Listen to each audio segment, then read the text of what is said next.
سامعین محترم، السلام علیکم ورحمۃ اللہ وبرکاتہ۔ یہ دارالسلام اسٹوڈیو ہے۔ آپ کی خدمت میں انواع و اقسام کی دینی اور اسلامی کیسٹس اور سیڈیز پیش کرنے والا اپنی نوعیت کا واحد ادارہ۔ جی ہاں، اس بار پیش خدمت ہے فضائل قرآن۔ قرآن کریم اللہ تعالی کی آخری کتاب ہے، آخری رسول محمد صلی اللہ علیہ وسلم پر نازل ہوئی اور آخری امت کے آخری وقت تک کے لیے نازل ہوئی۔ اللہ تعالیٰ نے جہاں کمالات نبوت آپ صلی اللہ علیہ وسلم کی ذات پر ختم فرمائے، وہاں اپنی آخری کتاب کو بھی تمام علوم و معارف سے مزین فرما دیا تاکہ یہ رہتی دنیا تک رہنمائی کر سکے۔ امام فخر الدین رازی فرماتے ہیں، تمام آسمانی صحیفوں کا خلاصہ اور نچوڑ قرآن کریم ہے۔ یہی وجہ ہے کہ قرآن حکیم پر ایمان لانا تمام آسمانی کتابوں پر ایمان لانے کے برابر ہے، اور قرآن کا انکار تمام الہامی کتابوں کا انکار ہے۔ دارالسلام اسٹوڈیو یہ اور اس قسم کی بہت سی دوسری مفید ترین اسلام کے سانچے میں ڈھلی ہوئی کیسٹ اور سیڈیز ڈرامائی انداز میں پیش کر رہا ہے، اور یہ انداز محض سمجھانے اور سننے والوں کو ذہن نشین کرانے کے لیے اپنایا گیا ہے۔ دارالسلام اسٹوڈیو اپنی روایات کو برقرار رکھتے ہوئے اس بار بھی ضعیف اور غیر مستند باتوں سے احتراز کرتے ہوئے پوری تحقیق اور ریسرچ کے بعد ہی یہ سی ڈی آپ کے لیے پیش کر رہا ہے۔ تو آئیے سنتے ہیں اللہ کی آخری کتاب قرآن مجید کے فضائل۔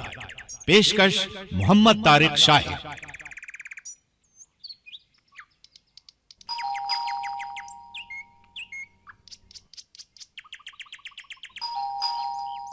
بیگم، ہمارے مہمان آ گئے، میں دروازہ کھولنے جا رہا ہوں۔ ڈرائنگ روم اور مہمان خانہ بالکل ٹھیک ہے نا؟ فکر نہ کریں، ہر چیز لکھے سے رکھ چکی ہوں۔ آپ نے چونکہ پہلے ہی بتا دیا تھا، بہت پڑھے لکھے آدمی ہیں، لہٰذا ان کے ذوق کا خیال کرتے ہوئے ہر چیز کو ترتیب دیا ہے۔ وہ ضرور خوش ہوں گے۔ بالکل ٹھیک بیگم، پہلی بار تو ہمارے گھر آ رہے ہیں۔ اچھا، میں چلتا ہوں۔ بچوں کو جیسا کہ میں نے سکھایا ہے 1 یا 2 منٹ بعد ہی ڈرائنگ روم میں بھیج دینا۔ ٹھیک ہے۔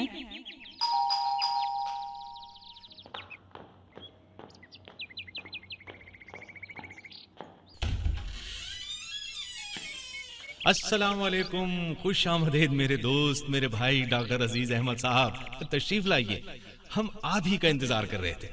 آپ نے ہمیں سختی سے روک دیا تھا، ورنہ ہم آپ کو لینے کے لیے ایئرپورٹ پر پہنچتے۔ وعلیکم السلام۔ شکریہ محمد اسلم صاحب۔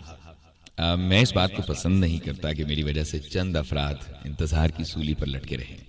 کیا فرمایا آپ نے؟ انتظار کی سولی؟ ارے آپ رک کیوں گئے؟ آئیے نا۔ شکریہ۔ آپ نے سنا ہوگا انتظار کرنا دنیا کا مشکل ترین کام ہے، اس لیے میں نے انتظار کی سولی کہا۔ بھائی واہ، بہت خوب۔ ڈرائنگ روم کی ترتیب، آرائش اور نفاست تو قابل دید ہے۔ شکریہ میرے دوست، آپ تشریف رکھیے، میں آپ کے لیے ناشتہ لے آؤں۔ لیکن ناشتہ تو ہمیں جہاز میں مل گیا تھا، آپ بیٹھیں، مجھے قطعاً کسی چیز کی ضرورت نہیں۔ میں تو بس آپ سے ملاقات کے لیے اور آپ کا شہر دیکھنے کے لیے آیا ہوں۔ 2 دن ٹھہر کر لوٹ جاؤں گا۔ السلام علیکم چچا جان۔ وعلیکم السلام ورحمۃ اللہ۔ تو یہ آپ کے بچے ہیں؟ ماشاءاللہ، بہت خوبصورت ہیں اور ہونہار بھی لگتے ہیں۔ جی ہاں، ان میں سے ہر ایک اپنی کلاس میں پوزیشن لیتا ہے۔ اگر آپ کو ناشتہ نہیں کرنا تو پھر چلیے مہمان خانے میں چلتے ہیں، وہاں آپ آرام کر سکیں گے۔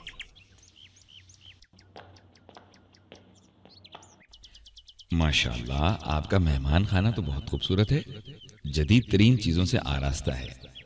آپ آرام کر لیں، کسی چیز کی ضرورت ہو تو بتا دیجئے گا۔ اب وہ میں ابھی بتا دیتا ہوں۔ ذرا جائے نماز دے دیجئے، اور یہاں قرآن کریم نظر نہیں آ رہا، مہربانی فرما کر قرآن کریم بھی دے دیجئے۔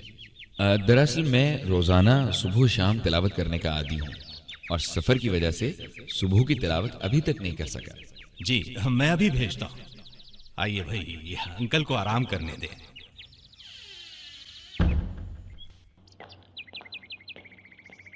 دیکھا بیگم، وہی بات ہوئی نا، ہم جہاں نماز اور قرآن رکھنا بھول گئے۔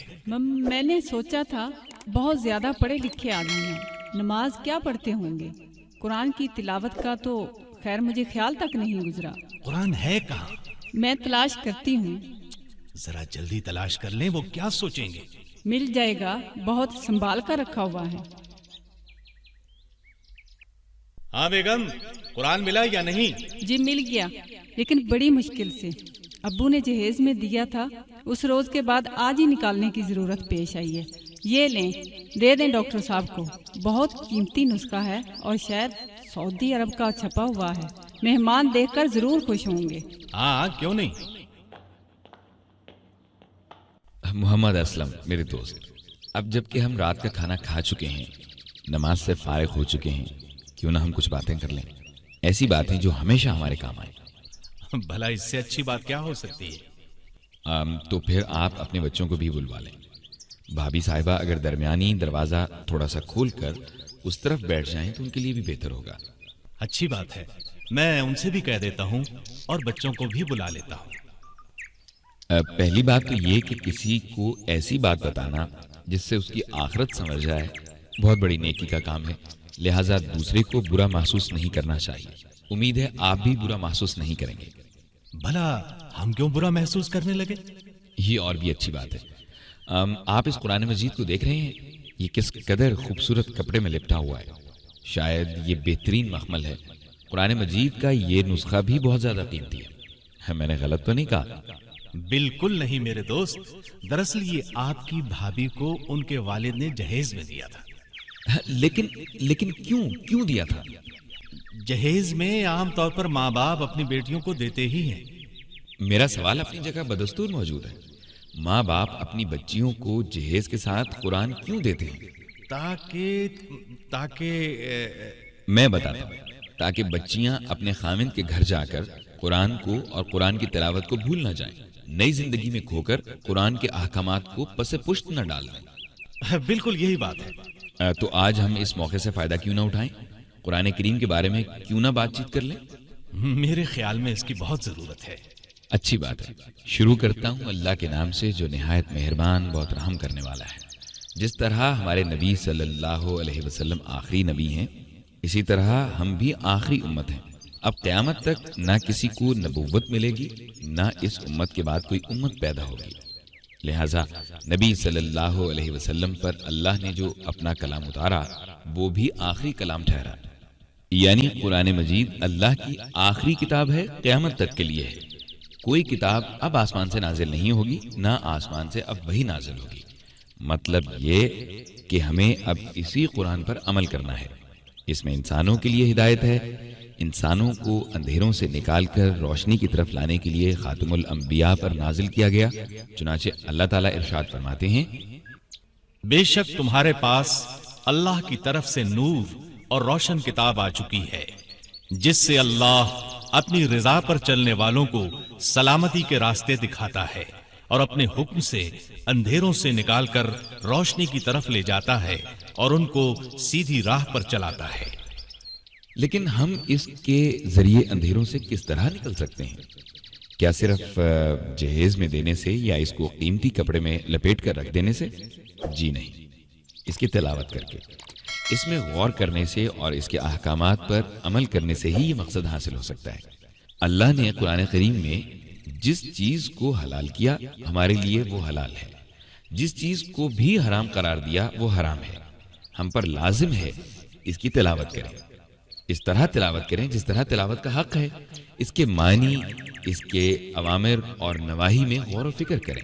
یعنی جن کاموں کا اللہ نے حکم دیا اور جن کاموں سے روکا ان میں غور کریں. کرنے والے کام کریں اور نہ کرنے والے کاموں سے رک جائیں. اس کا ترجمہ سیکھیں، تفسیر سیکھیں، اس کے احکامات سیکھیں، پھر ان پر عمل پیرا ہوں تاکہ دنیا اور آخرت کی سعادت ہمیں حاصل ہو. یہ کائنات کی بہترین کتاب ہے. اشرف الانبیاء محمد صلی اللہ علیہ وسلم پر اس بہترین امت کے لیے نازل کی گئی. اس کو تمام لوگوں کے لیے اتارا گیا. اس کی شریعت تمام شریعتوں سے افضل ہے، کامل ہے. یہ اللہ کا کلام ہے جو جبریل امین علیہ السلام کے ذریعے خاتم الانبیاء والمرسلین پر نازل کیا گیا، سینوں میں محفوظ کیا گیا. پہل چمڑوں پر، پتھروں پر اس کو لکھا گیا. اس وقت چھاپے خانے تو تھے نہیں. جتنا قرآن نازل ہوتا آپ صلی اللہ علیہ وسلم صحابہ رضی اللہ عنہم کو سنا دیتے اور وہ اس کو لکھ لیتے۔ اللہ تعالیٰ فرماتے ہیں، اور یہ قرآن تمام جہانوں کے پروردگار نے اتارا ہے، اس کو امانت دار فرشتہ لے کر آیا ہے، آپ کے دل پر اتارا ہے تاکہ آپ لوگوں کو ڈراتے رہیں۔ یہ قرآن واضح عربی زبان میں نازل ہوا ہے۔ اللہ تعالیٰ نے قرآن نازل کیا تاکہ امت کے لیے دستور اور خلقت کے لیے ہدایت ہو۔ اس لیے بھی نازل فرمایا کہ رسول اللہ صلی اللہ علیہ وسلم کی صداقت ثابت ہو، آپ صلی اللہ علیہ وسلم کی نبوت اور رسالت پر روشن دلیل ہو، اور قیامت تک کے لیے فیصلہ کن حجت قائم ہو جائے۔ آپ کہہ دیجئے کہ اگر انسان اور جن سب اس بات پر اکٹھے ہو جائیں کہ اس قرآن جیسا بنا لائیں تو اس جیسا نہ لا سکیں گے، اگرچہ وہ ایک دوسرے کے مددگار ہوں۔ قرآن اس لیے نازل ہوا کہ مسلمان اسے پڑھیں، اس کے پڑھنے سے ہر حرف کے بدلے 10 نیکیاں ملتی ہیں، جیسا کہ حدیث میں ہے۔ اور قرآن اس لیے نازل ہوا کہ مسلمان اس کی آیات میں غور کرے، اس کے معنی کو سوچے سمجھے، اس کے اوامر کو بجا لائے، اس کے نواہی سے پرہیز کرے، اور جو کچھ اس میں وعدہ، وعید، ثواب اور عذاب ذکر کیے گئے ہیں ان سے نصیحت حاصل کرے۔ اللہ تعالیٰ فرماتے ہیں، یہ کتاب جو ہم نے تم پر نازل کی ہے بابرکت ہے تاکہ لوگ اس کی آیتوں میں غور کریں اور عقل مند نصیحت پکڑیں۔ قرآن اس لیے بھی نازل کیا گیا کہ مسلمان اس پر عمل کریں، اس کے حلال کو حلال اور حرام کو حرام سمجھیں، اس کی محکم آیات پر عمل کریں اور اس کے متشابہات پر ایمان لائیں، تاکہ قیامت کے دن قرآن ہمارے لیے حجت بنے، ہمارا سفارشی ہو۔ آپ صلی اللہ علیہ وسلم کا ارشاد ہے، القرآن حجت لک او علیک، قرآن تیرے لیے حجت ہوگا یا تیرے خلاف حجت ہوگا۔ مطلب یہ کہ اگر ہم نے اس کی تلاوت کا حق ادا کیا تو یہ ہمارے لیے حجت ہوگا، اور اگر حق ادا نہ کیا تو یہ ہمارے خلاف حجت بن جائے گا۔ اس طرح یہ بات واضح ہو جاتی ہے کہ جو شخص قرآن پڑھے اور اس پر عمل کرے، اس کی اللہ تعالیٰ نے ضمانت دی ہے کہ وہ دنیا میں گمراہ نہ ہوگا اور نہ آخرت میں مصیبت میں پڑے گا۔ اللہ تعالیٰ فرماتے ہیں، فمن اتبع هداي فلا يضل ولا يشقى، تو جو شخص میری ہدایت کی پیروی کرے گا وہ نہ گمراہ ہوگا اور نہ تکلیف میں مبتلا ہوگا۔ اللہ تعالیٰ نے قرآن کا نام روح رکھا کیونکہ حقیقی زندگی کا اس پر انحصار ہے، نیز نور بھی اس کا نام رکھا کیونکہ ہدایت اسی پر موقوف ہے۔ اللہ تعالیٰ ارشاد فرماتے ہیں، اسی طرح ہم نے اپنے حکم سے تمہاری طرف روح القدس کے ذریعے قرآن بھیجا ہے۔ تم نہ تو کتاب کو جانتے تھے اور نہ ایمان کو، لیکن ہم نے اسے نور بنایا ہے کہ اس سے ہم اپنے بندوں میں سے جس کو چاہتے ہیں ہدایت کرتے ہیں۔ قرآن کے کئی معنی ہیں جو اس کی رفت اور عالی مرتبت ہونے پر دلالت کرتے ہیں، اور اس بات پر بھی دلالت کرتے ہیں کہ یہ کامل بزرگی والی آسمانی کتاب ہے۔ اللہ تعالیٰ نے اس کا نام قرآن رکھا، جیسا کہ فرمایا، بل هو قرآن مجید، بلکہ وہ بزرگی والا قرآن ہے۔ اور پھر فرمایا، ان هذا القرآن يهدي للتي هي اقوم، یہ قرآن وہ راستہ دکھاتا ہے جو سب سے سیدھا ہے۔ اور اس کا نام قرآن اس لیے رکھا گیا کہ اس میں احکام، قصص، مواعظ، امثال اور ان کے علاوہ کئی چیزیں جمع ہیں۔ اس کا دوسرا نام فرقان رکھا، جیسا کہ فرمایا، برکت والی ہے وہ ذات جس نے اپنے بندے پر قرآن نازل فرمایا تاکہ اہل عالم کو ڈرائے۔ اس کا یہ نام اس لیے رکھا گیا کہ یہ حق اور باطل کے درمیان، ہدایت اور گمراہی میں، اور حلال اور حرام میں فرق کرتا ہے۔ نیز اس کا ایک نام کتاب بھی ہے، اس لیے کہ یہ حقیقت پر مبنی ایک ایسی جامع کتاب ہے جو دوسری کتابوں سے اسے ممتاز کرتی ہے۔ الف لام میم، یہ کتاب ہے جس میں کوئی شک نہیں، یہ پرہیزگاروں کے لیے ہدایت ہے۔ اور اس کا ایک نام ذکر ہے، اس لیے کہ یہ نصیحت اور بلند مرتبے والا ہے، جیسا کہ اللہ تعالیٰ فرماتے ہیں، یہ قرآن آپ صلی اللہ علیہ وسلم کے لیے بھی اور آپ کی قوم کے لیے بھی نصیحت ہے، یعنی قرآن آپ کے لیے اور آپ کی قوم کے لیے شرف ہے، جیسا کہ اللہ تعالیٰ نے اس کے کئی اہم اوصاف بتائے ہیں، مثلا یہ نور ہے، ہدایت ہے، رحمت ہے، شفا ہے، نصیحت ہے، نیز ان کے علاوہ اس کے کئی ایسے اوصاف ہیں جن سے اس کی عظمت اور پاکیزگی کا پتہ چلتا ہے۔ اللہ تعالیٰ فرماتے ہیں، اے لوگو، تمہارے پاس پروردگار کی طرف سے نصیحت اور دلوں کی بیماریوں کی شفا اور مومنوں کے لیے ہدایت اور رحمت آ پہنچی ہے۔ اور سنیے، اللہ تعالیٰ نے اپنی کتاب پر مسلمانوں میں سے کئی نگران بنا دیے ہیں، اگرچہ قرآن خود نگرانی سے بے نیاز ہے۔ اللہ تعالیٰ نے خود اس کی حفاظت کا ذمہ لے رکھا ہے، چنانچہ ارشاد فرمایا، ہم ہی نے یہ ذکر نازل کیا ہے اور ہم ہی اس کی حفاظت کرنے والے ہیں۔ لیکن اللہ تعالیٰ کا ارادہ ہوا کہ مسلمانوں میں سے بھی کچھ لوگ اپنی کوششیں صرف کر دیں اور اس کی صورتوں، آیات، حروف اور کلمات کی گنتی کریں۔ ان مسلمان علماء کی کوششوں کا نتیجہ سامنے ہے، یعنی اعداد و شمار کی صورت میں ملاحظہ فرمائیں، قرآن کی سورتوں کی تعداد 114 ہے۔ ان میں پہلی سورت سورۃ الفاتحہ ہے اور آخری سورت سورۃ الناس ہے۔ اس کی آیات کی تعداد مکی قراء کے قول کے مطابق 6219 ہے، کوفیوں کے قول کے مطابق 6236، بصریوں کے نزدیک 6204 اور شامیوں کے نزدیک 6225 یا 6226 ہیں۔ اس اختلاف کا سبب بعض مقامات پر وقف کا اختلاف ہے۔ عطا بن یسار رحمت اللہ علیہ کے قول کے مطابق اس کے کل کلمات کی تعداد 77,439 ہے اور اس کے حروف کی تعداد 3,40,740 ہے۔ نیز اس کے 30 حصے یعنی پارے اور 60 احزاب یعنی نصف پارے ہیں۔ بعض لوگ کہتے ہیں کہ قرآن میں سورت بندی کی حکمت یہ ہے کہ اس کی ایک ایک سورت کے معجزے اور اللہ کی نشانیوں میں سے ایک نشانی ہونے کی تحقیق ہو سکے، اور پھر اس کی ایک اور بھی حکمت ظاہر ہوئی، وہ حکمت تعلیم سے متعلق ہے کہ بچے چھوٹی چھوٹی سورتوں سے شروع کر کے بتدریج اوپر کو چلتے ہیں۔ یہ اللہ تعالیٰ کی طرف سے اس کے بندوں پر آسانی ہے کہ وہ اس کی کتاب کو حفظ کر سکیں۔ اب تلاوت قرآن کے بارے میں بتاتا ہوں۔ قرآن کی قرات اکمل حالات میں کرنا مستحب ہے، یعنی باوضو، قبلہ رخ ہو اور فارغ اوقات میں تلاوت کرے، جیسے رات کو نماز مغرب کے بعد اور نماز فجر کے بعد، کیونکہ اللہ تعالیٰ فرماتے ہیں، بلا شبہ رات کا اٹھنا نفس کو سخت پامال کرتا ہے اور اس وقت ذکر بھی خوب درست ہوتا ہے۔ نیز فرمایا، صبح کے وقت قرآن پڑھنا موجب حضور ملائکہ ہے۔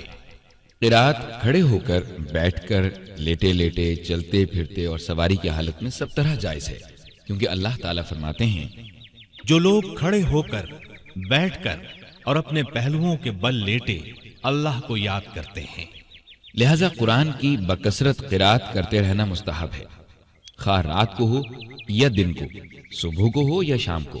اور حدیث سے ثابت ہے، لا حسد إلا في اثنتين، رجل آتاه الله القرآن فهو يقوم به آناء الليل وآناء النهار، ورجل آتاه الله مالا فهو ينفقه آناء الليل وآناء النهار۔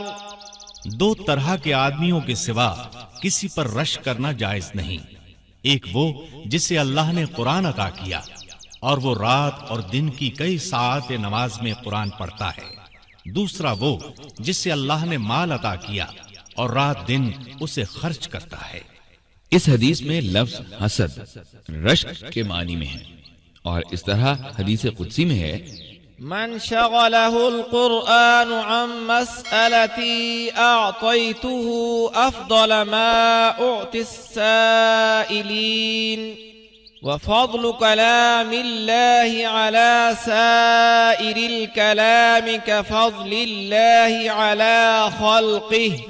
جو شخص قرآن پڑھتے رہنے کی وجہ سے کچھ مانگ نہ سکا، میں اسے سوال کرنے والوں سے بہتر عطا کروں گا، اور اللہ تعالیٰ کے کلام کا مرتبہ باقی تمام کلاموں پر ایسا ہی ہے جیسے خود اللہ تعالیٰ کا اپنی مخلوقات پر ہے۔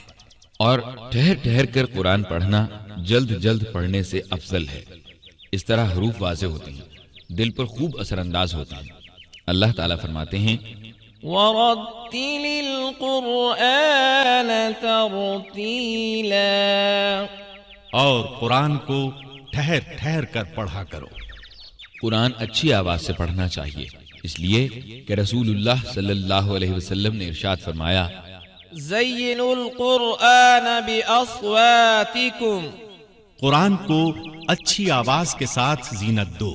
گویا اچھی آواز قرآن کے حسن کو دوبالا کر دیتی ہے، لیکن اگر قاری خوش الہانی میں لگا ہو اور سننے والا جھومنے لگے، یعنی قاری گنگنائے اور حروف کو لمبا کرے یا ایسے ہی دوسرے کام کرے جو اللہ کے کلام میں تبدیلی کی طرف لے جا رہے ہوں، جبکہ قرآن میں غور و فکر کرنے کا حکم دیا گیا ہے، تو یہ بات اللہ کی کتاب سے پروردگار کی مراد سمجھنے میں رکاوٹ بنے گی اور کلام کو سمجھنا مشکل ہو جائے گا، جبکہ اللہ کا کلام اس بات سے پاک ہے۔ شیخ الاسلام امام ابن تیمیہ رحمۃ اللہ علیہ کہتے ہیں تلاوت کے وقت جس الحان کو علماء نے مکروہ یعنی غیر پسندیدہ قرار دیا ہے وہ ایسے لہجے اور سر میں قرآن پڑھنا ہے جس سے ممدو یعنی مد والے حروف مقصور یعنی چھوٹے اور چھوٹے حروف مد والے اور ساکن حروف متحرک اور متحرک حروف ساکن ہو جائیں۔ لوگ مست کر دینے والے گانوں کے سروں سے موافقت کے لیے یہ کام کرتے ہیں۔ اس کا نتیجہ یہ ہوتا ہے کہ نظم قرآن میں تبدیلی ہو جاتی ہے اور حرکات حروف بن جاتے ہیں اور یہ چیز حرام ہے۔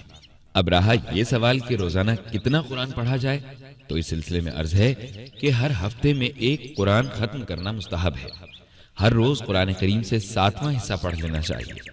اس ہفتے وار قرات کے علاوہ وقتاً فوقتاً فضیلت والے اوقات میں اور فضیلت والے مقامات پر جیسے رمضان، حرمین شریفین اور ذی الحجہ کے 10 دنوں میں وقت اور مقام کو غنیمت سمجھتے ہوئے قرات کرنی چاہیے۔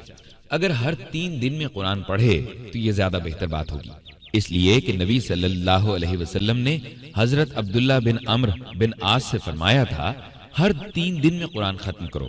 اگر کسی کو قرآن بھولنے کا خطرہ ہو تو اسے ختم قرآن میں 40 دن سے زیادہ تاخیر کرنا مکروہ ہے۔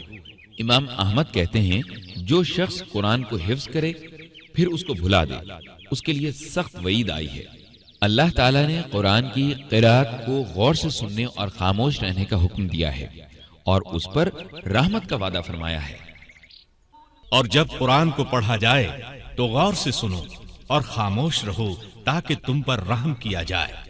مسند احمد میں ایک حدیث ہے جسے حضرت ابو ہریرہ رضی اللہ عنہ نے روایت کیا ہے کہ رسول اللہ صلی اللہ علیہ وسلم نے فرمایا جو شخص کتاب اللہ میں سے ایک بھی آیت غور سے سنے اس کے لیے بہت سی نیکیاں لکھی جاتی ہیں، اور اگر خود پڑھے تو وہ قیامت کے دن اس کے لیے نور ہوگی۔ اللہ تعالیٰ نے اپنے امین رسول پر قرآن کریم نازل فرمایا تاکہ آپ گواہی دینے والے، خوشخبری سنانے والے، ڈرانے والے، اللہ کے حکم سے اس کی طرف بلانے والے اور روشن چراغ بن جائیں۔ چنانچہ آپ فی الواقع ایسے ہی تھے۔ آپ صلی اللہ علیہ وسلم کا خلق قرآن تھا۔ جس بات پر قرآن ابھارتا اسی بات میں آپ کوشاں رہتے، اس کے آداب سے ادب سیکھتے اور اس کے اخلاق کو اپناتے۔ آپ نے اپنے صحابہ کرام کو قرآن کے الفاظ بھی سکھائے اور معنی بھی۔ ان کا عزم قرآن کو حفظ کرنا، اس کی تلاوت کرنا، اس کے اوامر کو نافذ کرنا اور اس کے احکام کی موافقت کرنا تھا۔ قرآن کریم کے ساتھ ان کا تعلق اس درجے تک پہنچا ہوا تھا کہ وہ بیوی کا حق مہر ہی قرآن کریم کی کسی صورت کو حفظ کرا دینا طے کر لیتے تھے۔ رات کو وہ قرآن کے ساتھ قیام کرتے، جیسا کہ اللہ تعالیٰ نے ان کی صفت بیان کی ہے۔ ان کے پہلو بستروں سے الگ رہتے ہیں اور وہ اپنے پروردگار کو ڈرتے ہوئے اور امید رکھتے ہوئے پکارتے ہیں۔ وہ رات کا تھوڑا ہی حصہ سوتے ہیں اور سحر کے اوقات میں استغفار کرتے ہیں۔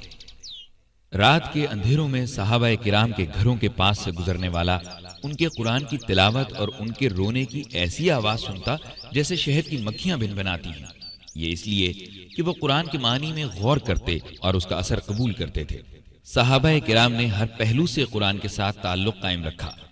وہ اسے حفظ کرتے، اس کو لکھتے، اس کی تلاوت کرتے، دوسروں کو سکھلاتے، قرآن ہی کو حاکم بناتے اور قرآن ہی کی طرف اپنے جھگڑے لے جاتے۔ قرآن کے آداب سے خود ادب سیکھتے اور اپنی اولاد کو سکھاتے۔ قرآن سے ہی لوگ جوق در جوق اللہ کے دین میں داخل ہوئے اور قرآن سے ہی انہوں نے ملک فتح کیے۔ قومیں ان کی اطاعت قبول کرتی چلی گئیں۔ اور قرآن کو دستور مانتی چلی گئیں۔ اللہ تعالیٰ نے صحابہ کرام کو زمین میں اقتدار بخشا اور انہوں نے دشمنوں سے بھی حسن سلوک کیا۔ ان میں سبقت لے جانے والے خلفائے راشدین تھے اور فضیلت والے 3 زمانوں کے ائمہ محدثین تھے۔ پھر عمل کرنے والے عالم، عدل کرنے والے امام اور حکمران آج تک انہی کی راہ پر چلتے رہے۔ رسول اللہ صلی اللہ علیہ وسلم کا فرمان ہے، اس امت میں سے ایک گروہ ہمیشہ حق پر رہے گا جس کو اللہ کی مدد حاصل ہوگی۔ اگر کوئی انہیں بے یارو مددگار چھوڑ دے گا یا ان کی مخالفت کرے گا تو انہیں کچھ نقصان نہیں پہنچا سکے گا، اور ایسا گروہ قیامت تک موجود رہے گا۔ ہم اللہ سے دعا کرتے ہیں کہ وہ ہمیں اس گروہ میں سے بنائے، نیز ہمیں ہدایت دینے کے بعد ہمارے دلوں کو ٹیڑھا نہ کر دے اور اپنے ہاں سے رحمت عنایت فرمائے، کیونکہ وہی عطا کرنے والا ہے۔ قرآن کے فضائل میں سے یہ بھی ہے، جو اسے پڑھے گا اور اس پر عمل کرے گا، قیامت کے دن قرآن اس کی شفاعت کرے گا۔ رسول اللہ صلی اللہ علیہ وسلم نے ارشاد فرمایا، اقرأوا القرآن فإنه يأتي يوم القيامة شفيعا لأصحابه۔ قرآن پڑھا کرو، اس لیے کہ قیامت کے دن قرآن اپنے پڑھنے والوں کے لیے سفارشی بنے گا۔